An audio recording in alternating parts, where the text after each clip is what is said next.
지역의 이슈를 짚어드립니다. 헬로 이슈 토크 함께 하시죠. 고준위 핵 폐기물 저장 시설이 내년 말 포화 상태에 이를 것이라는 예측이 나온 이후 원자력안전위원회는 약 4년 만에 맥스터 추가 건설을 승인했습니다. 그런데 실제 건설이 이루어질지는 미지수라는 평가인데요. 관련 내용 이슈 토크에서 자세히 짚어봅니다.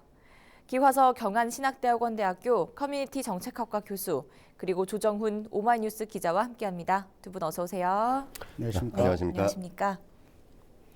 먼저 최근 원환이가 맥서 추가 건설을 승인했죠. 근데 실제 건설이 언제 이루어질지는 미지수라는데요. 이 내용부터 좀 짚어볼까요? 네.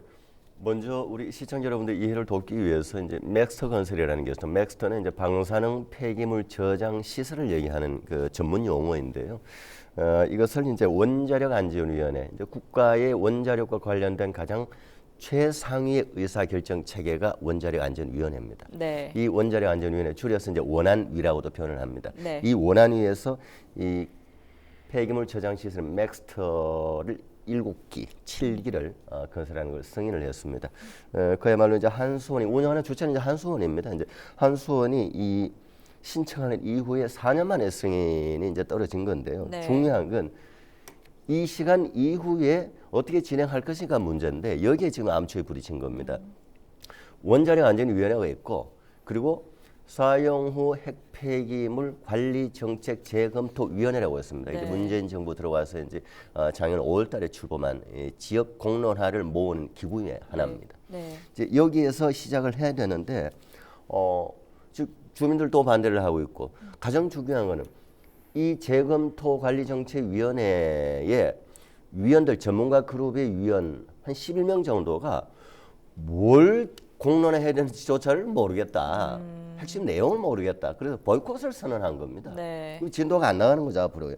그리고 또 이 공론화 관련된 이 재검토위원회에서는 좀 독립적인 의사결정 체계를 확실히 하고 난 다음에 진행을 좀 하자. 국가 상위의 기구인 원안위가 있고 지역 공론화를 모으는 이 재검토관리위원회, 정책검토관리위원회가 이 서로 그 입장이 다를 수가 있고 또 이제 일을 진행하다 보면 여기서 승인 나오고 해서 또 이제 지역 공론화를 모아야 되고 공론을 모으다 보면 주민들이 또 반대를 하고 이것이 또 100% 또 확정이 되는 것도 아니. 네. 지금까지 이런 과정들이 이어져 왔던 겁니다. 네. 네. 어떻게 보면 지역 실행기구가 사실 제 역할을 못하고 있다는 지적도 있죠. 예, 맞습니다. 앞서 그 교화수 교수께서 말씀하셨다시피 네. 재검토위원회가 제 역할을 제대로 못하고 있는 이유 중에 하나도 지역 실행 기구가 출범을 하고서 그 다음에 의견서를 제출을 했습니다. 지난해 저 지역 그 실행 기구가 경주 지역에서는 유일하게 지금 그 출범을 했지 않습니까? 네. 그 이후에 주민들의 의견을 어떤 방식으로 수렴을 할지 이 안을 지금 재검토위원회에 제출한 상태거든요. 그럼에도 불구하고 아직까지 한 달이 넘었는데도 그 전혀 승인조차 나지 않고 있습니다. 이 승인조차 나지 않고 있을 뿐만 아니라 실질적인 권한이 사실 제대로 주어지지 않다 보니까 또는 이제 독립성이 보장이 되지 않다 보니까 사실상 식물기구에 그치지 않는 것이냐 이런 비판도 나오고 있고요. 네. 또 협약에 따르면 지역 그 실행기구에서 공론화 과정에 대한 방식 그리고 시기에 대해서 계획안을 내놓으면은 재검토위원회는 이를 이행하도록 하고 있습니다. 하지만 이게 강제성이 없거든요. 네. 강제성이 없다 보니까 지금 이 결정을 존중을 하겠다라고는 하지만 이 사실 존중만 한다는 것인지 지역 실행기구에서 하겠다는 것을 승인을 한다는 것인지 이 자체도 지금 이야기가 없는 것이죠. 네. 경주시와 지역 실행기구의 목소리도 직접 들어봤습니다. 확인해 보시죠. 기술적으로나 행정 절차상으로는 네, 모든 여건이 갖춰지지만은 최종적인 정책 결정이 아직 안 되는 주민의 의견을 수렴해서 결정을 하겠다라는 게 현 정부의 이제 그 생각이고 그걸로 인해서 지금 진행되는 부분이 재검토 공론화거든요. 지역 실행국에서 의견 수렴 범위나 실행 방안이나 이런 방법에 대해서 다 그 회의를 해서 한번 제가 결정해서 존중하겠다는 걸 해서 협약서 내용대로 다 우리는 이행을 했는데 지금 쉽게 말하면 재공론화위원회에서 이거를 이행을 하지 않고 있는 겁니다. 네, 최소한 4월까지는 공론화를 마치고 공사에 들어가야 한다는데요. 만약 그 안에 결론이 안 나면 어떻게 되는 건가요? 이 심각한 문제가 생기죠. 그러니까 2021년 그러니까 내년 네. 내년 11월이면은 기존의 저장 시설이 전부 포화 상태에 이르게 됩니다. 그러면 지금부터 정상적으로 잘 진행이 돼서 올 4월 안에 착공을 해도 이 공기가 19개월이 소요가 됩니다. 네. 지금부터 제대로 정상적으로 착공돼서 건설이 들어가도 굉장히 빠듯한 상황이죠. 근데 이것이 만약에 제대로 지켜지지 않으면 이 월성 1호기는 이제 연구 정지를 내렸잖아요. 2호기, 4호기에서 생산되는 그 전력의 22%를 우리 대구 경북에서 사용을 합니다. 네. 그런데 만약 이게 안 되면 대구 경북에서 사용할 이 22%에 해당되는 에너지를 다른 연료로 이제 사용을 해야 되죠. 가장 네. 대표적인 것이 이제 뭐 지금 세계적 추세로 LNG, 액화 천연가스를 많이 사용을 하게 돼. 네. 근데 LNG의 비용이 원전보다 훨씬 비싸죠. 네. 그러면 자칫하면 그만큼 우리 도민들, 더 나아가서는 전 국민들이 이 전기 사용량에 대한 증개세가 더 많이 나갈 수가 있는 그런 우려가 나올 수 있는 거죠. 네. 이 문제 여러 차례 이야기를 나눴습니다만 쉽지 않은 과제인 것 같습니다. 경주 지역민과 울산 지역민의 입장이 각기 다르고 이것이 민민 갈등으로 번지고 있는데요. 이것도 좀 풀어주시죠.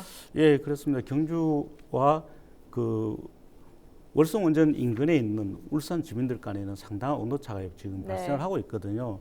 그 이유는 월성 원전이 행정구역상으로는 경주시에 포함이 되어 있습니다. 그렇지만 울산시와 더 가깝게 있기 때문에 울산에 있는 쪽에서는 맥스터 건설에 대해서 상당히 반대하는 쪽에 있는 사람들이 많이 있고요.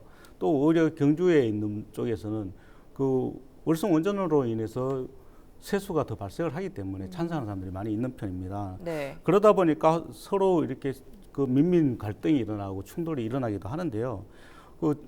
울산에 있는 시민단체라든지 원전 반대 단체들을 중심으로 한 핵폐기물 전국 네트워크라는 이런 그 환경단체들은 맥스터 증설 결정이 핵 발전을 확대하는 것 아니냐 이렇게 의구심을 가지고 있습니다. 그리고 또 정부가 탈핵 정책을 추진하겠다라고 했지만 사실상 탈핵이라는 것이 시간만 끄는 것일 뿐이고 실질적으로는 핵 확산을 하기 위한 로드맵을 지금 실행하고 있는 게 아니냐 이렇게 주장을 하고 있습니다. 네. 여기에 반해서 지금 경주시에 있는 그리고 그 월성 원전과 인근에 있는 간포읍, 양북면 또 그 양남면 주민들은 사실상 맥스터 건설에 찬성하는 기류가 상당히 강한데요. 네. 이분들은 실질적으로 그 월성 원전 인근에 살면서 월성 원전으로 인한 그 여러 월성 원전과 같이 생활을 하면서 먹고 사는 그러니까 생계와 관련이 있기 때문이기도 하고 네.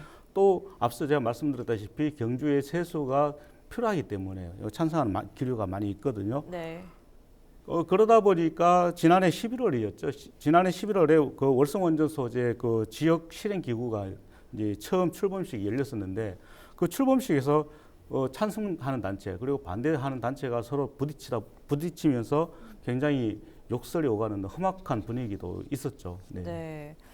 또 문제는 정부의 오락가락한 원전 정책이 지역민들의 불만을 더 키웠다는 지적도 있거든요. 이건 또 무슨 이야기입니까? 가장 대표적인 것이 그 월성 1호기의 경우에 박근혜 정부인 2015년도에는 이걸 추가 수명을 추가 연장해서 사용을 하겠다라고 네. 국가 정책적으로 발표를 했거든요. 근데 그것이 이제 4년 이후 4년이 지나서 문재인 정부 들어와서 방사능 핵폐기물 관리 정책 재검토 위원회라는 걸 만들어서 이제 그야말로 연구 정지를 결정 내버렸잖아요. 네. 이런 문제도 있고 이제 이 정권이 바뀌면서 생기는 문제도 있고 또 하나 문제는 지금 이제 이 논의가 되고 있는 부분이 방사능 폐기물도 종류가 나눠져 있어요. 저준위, 중준위, 고준위 나눠져 네. 있는데 저준위와 이 중준위, 저중준위의 폐기물은 경주 방패장에서 처리하기로 되어 있습니다. 하고 네. 있습니다. 지금. 네. 이건 이미 2006년 노무현 정부 때 확정된 겁니다. 근데 지금 논의되고 있는 것은 고준위 폐기물을 처리하는 맥스터를 건설하겠다는 부분에 대해서 또 문제가 되는 거예요. 네. 그러면 그 당시에 여기 이제 특히 경주 지역민들 입장에서는 2006년도에 국가 정책적으로 경주가 방패장 지역 건설 지역으로 찬성을 했을 때는 저준위 중준위의 폐기물 방패장을 건설하는데 찬성을 했던 거죠. 그 당시에도 우여곡절 많았죠. 엄청난 뭐 찬성파 반대파 많았는데 그 당시에 고준위 폐기물은 경주가 아닌 차후에 다른 지역을 찾아서 건설하겠다는 원리 당시의 얘기였어요. 네. 그러다 보니 경주 지역에 특히 이 환경 관련의 시민단체 아니 우리 경주가 무슨 방사능 폐기물 무슨 집합소도 아니고 이걸 왜 다 우리가 떠안아야 되느냐 이런 얘기 당연히 나오지 않겠어요? 네. 뭐 우리 개인의 입장에 봐서도 그 당사자 현장의 그 시민이라면 당연히 그런 생각이 들 겁니다. 그리고 또 하나는 이제 우리 그 조정훈 기자께서 방금 이제 언급을 해주셨잖아요. 이 원전이 가동되는 인근 지역, 뭐 양남, 양복 이쪽 지역의 분들은 거기에서 근무하는 분들도 있을 수가 있고, 그러면 일자리가 거기일 수도 있고, 또 이제 원전 가동을 해서 보조금을 좀 지급을 합니다. 네. 그러면 뭐 경주만 아니라 울진이나 다른 지역도 다 마찬가지인데요. 그러다 보니 그런 분들은 찬성을 하는 입장인데, 찬성을 전반적으로 찬성을 하는 입장인데, 그렇지 않은 분들은 또 반대를 하는 거죠. 네. 그러면 현재 원전과 얽혀 있는 경주 방패장이 최근 재가동에 들어갔는데요. 이 내용도 좀 덧붙여주시겠습니까? 네, 한국 원자력 연구원이 경주로 이송한 폐기물에서 그 방사능 데이터 오류가 발견이 됐었습니다. 네. 그래서 방패물 반입을 전면 중단을 했었는데 이제 1년 만에 지금 재가동을 하고 있거든요. 1년 만에 재가동을 하고 있는데 민간 합동조사단 그리고 원자력 안전위원회에서 그 조사를 했습니다. 조사를 해서 실질적으로 안전하다 이런 평가가 내려졌기 때문에 재가동에 들어간 것인데요. 네. 하지만 이제 문제가 완전히 해결된 것은 아닙니다. 완전히 해결된 것은 아니고 지금 일부만 지금 그 폐기물 처리를 하고 있습니다. 예를 든다면은 원전과 병원 등에서 그 발생하는 이제 저준위 방사능 폐기물이죠. 이런 폐기물만 이제 지금 처리를 하고 있고 또 앞서 그 발단이 됐던 한국 원자력 그 연구원의 방패물에 대한 그 반입은 아직까지도 지금 금지하고 있거든요. 네. 그런 상황에서 지금 방패장 그 민간 환경 감시 기구에서는 이제 그 TF 팀을 별도로 꾸려서 그 재발 방지 대책과 이행 여부 등을 이제 실질적으로 검토한 이후에 재개 여부를 그 결정해야 된다 이렇게 지금 주장을 하고 있고요. 네. 또 원자력 환경공단 역시 이제 예비 검사를 지금 굉장히 확대를 하고 있다. 그리고 그 동일한 분석 시료에 대해서 교차 분석을 진행을 하고 또 방패물 분석센터를 건립해서 직접 그 핵종 분석에 나서겠다 이렇게 밝히고 있기 때문에 이 문제도 조만간 그 해결이 될 것 같습니다. 네. 이 관련 인터뷰도 잠시 확인해 보겠습니다. 2016년이 지나고 2020년이 되었습니다. 지금 어떻습니까? 정부의 로드맵도 안 났습니다. 도대체 몇 년을 안고 있어야 됩니까? 그게 임시 저장 시설입니까? 지금 원전 정책이요. 정부가 굉장히 갈팡질팡하고 있습니다. 그래서 계속 이 상태로 가다 보면 결과적으로 피해보는 것은 지역 주민들만 피해를 보고 있다. 뭔가 명확한 정책이 또 이 지역민을 위한 정책이 나와야 된다. 네, 최근 월성 1호기에 대한 영구 정지 결정도 내려지면서 소송전에도 관심이 기울어지고 있습니다. 잡음이 많은 상황이죠. 그렇죠. 지금 뭐 꽤 오래된 얘기인데 네. 아까 제가 이제 이 흐름을 잠시 얘기를 한 적이 있었잖아요. 그러니까 이제 2015년도에 이제 박근혜 정부에서 이제 월성 1호기에 대해서 그럼 수천억을 들여서 다시 리모델링 하다시피 해서 돈을 들여서 이 사용 연장을 결정을 했잖아요. 네. 그 시점에 이 월성 1호기 인근의 이제 주민들이 중심이 되어서 소송을 제기를 했습니다.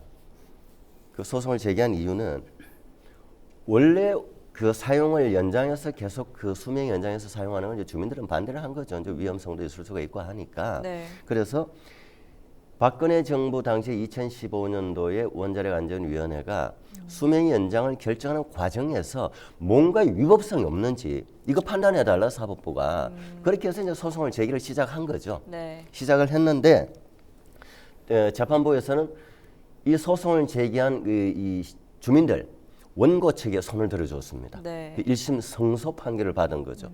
그러니까 반대인 피고는 이제 원자력 안전위원회가 되는 거죠. 원자력 안전위원회 피고는 이제 뭘 하겠습니까? 이어서 이제 항소를 하게 되는 거죠. 네. 이런 시점에 항소가 돼 있는 시점에 지난달에 원자력 안전위원회 스스로가 원전 수명을 영구 정지시켰단 말이에요. 그런 상태에서 항소는 진행이 될 수가 없잖아요. 사실 논리 모순이잖아요. 이율 네. 배반이고. 원래 처음에 1호기를 수명을 연장해서 사용하는 걸 결정했던 원자력 안전위원회가 거꾸로 본인들이 연구 정지를 결정을 내렸단 말이에요.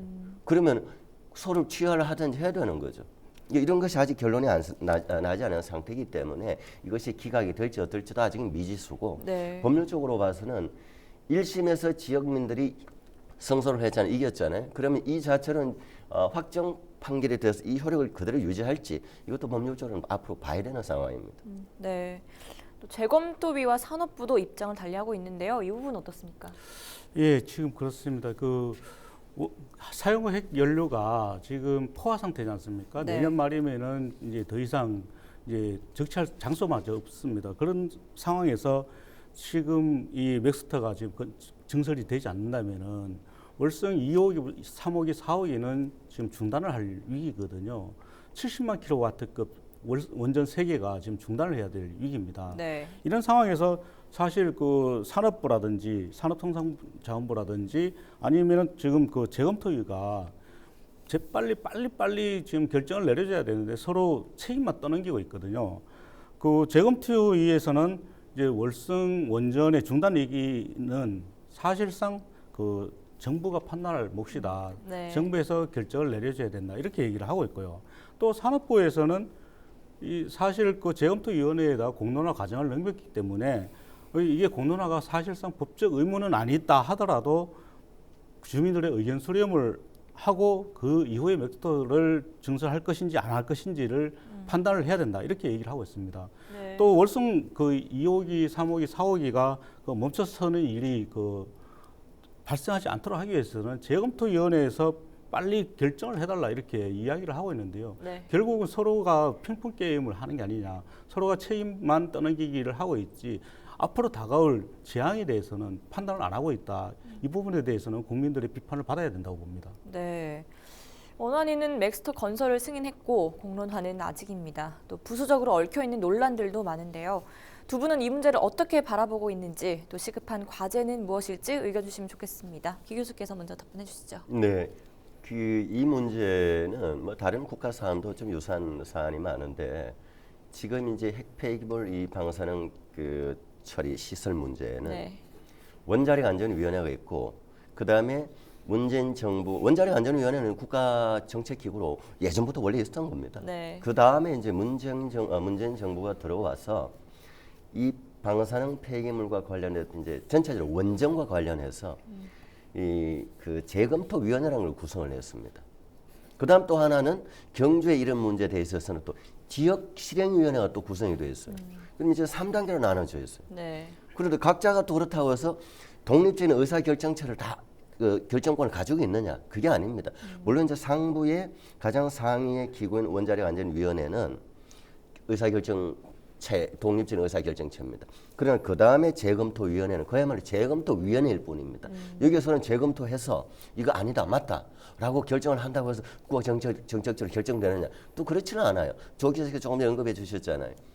이게 뭐 서로 핑퐁 게임 하듯이 의사결정권이 없으니까 그런 거예요. 그 다음에 또 이제 지역 실행위원회조차도 여기서 또 의사결정권이 있느냐? 공론을 모았다고 해서. 핵심의 문제는 의사결정권이 없는 100% 의사결정권이 없는 원안위, 지역 관리정책 재검토위원회, 지역실행위원회 이 각각이 3분화되어 있다 보니 통일된 뭔가를 도출하는데 시간이 걸릴 수밖에 없고 이런 난제가 생기는 겁니다. 네. 네, 사실 그 사용 후 핵 연료를 이렇게 저장 시설을 지금 짓지 못하고 있다. 이것은 사실 우리 집에서 화장실이 없는 거하고 똑같습니다. 우리가 네. 먹고 배설을 해야 되는데 배설할 장소가 없기 때문에 이걸 지금 몸 안에 가서 쌓아놓고 있습니다.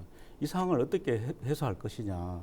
사실 외국의 사례를 보면은 우리가 충분히 그 반면교사로 삼을 수가 있다고 보는데요. 네. 우리보다 먼저 그 원전 시설을 일찍 시작했던 선진국들의 예를 든다면은 그 프랑스라든지 또는 스웨덴, 영국 등의 예를 보면은 알 수 있습니다.